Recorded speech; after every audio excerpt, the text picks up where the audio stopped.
Welcome to Night Terror.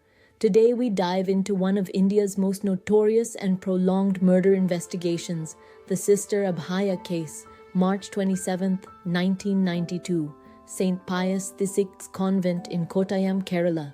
Dawn broke over the serene convent grounds when Sister Abhaya, a 19-year-old Catholic nun and second-year pre-degree student, was found dead in the convent well. Her body was discovered by another nun during morning prayers. Initially ruled a suicide by local police, the circumstances immediately raised suspicions among those who knew the young, vibrant Sister Abhaya. The local police quickly closed the case, declaring it a suicide. But Sister Abhaya's parents and locals refused to accept this conclusion. Their persistence led to the crime branch taking over the investigation, followed by India's Central Bureau of Investigation, CBI, the country's premier investigative agency. The CBI would eventually investigate the case 9 separate times over nearly 3 decades. Why?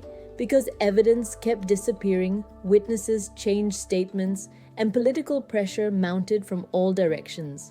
What made this case suspicious from the start was the condition of the convent kitchen when Sister Abhaya's body was found. A nun's habit veil was found away from the well.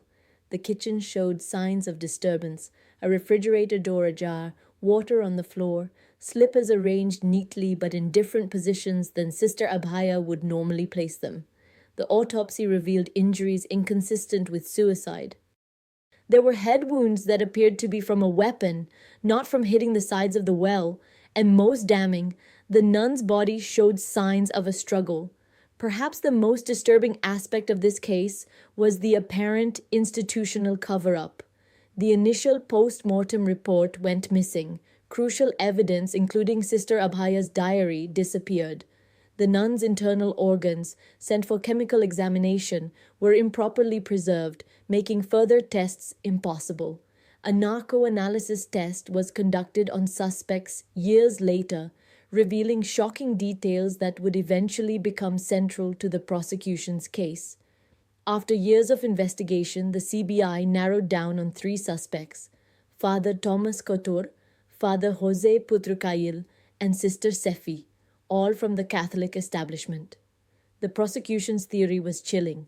Sister Abhaya had accidentally witnessed the 2 priests, and Sister Sefi in a compromising situation in the convent kitchen.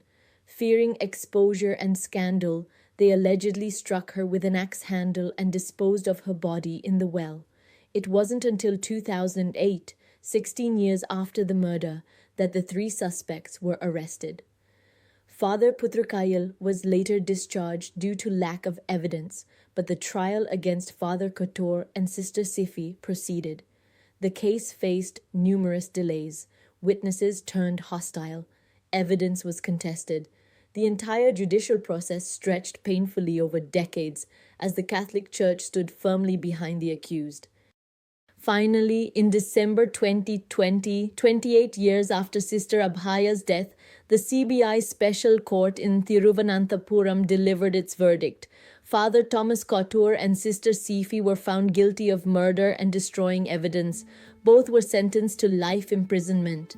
The conviction sent shockwaves through Kerala's powerful Catholic establishment.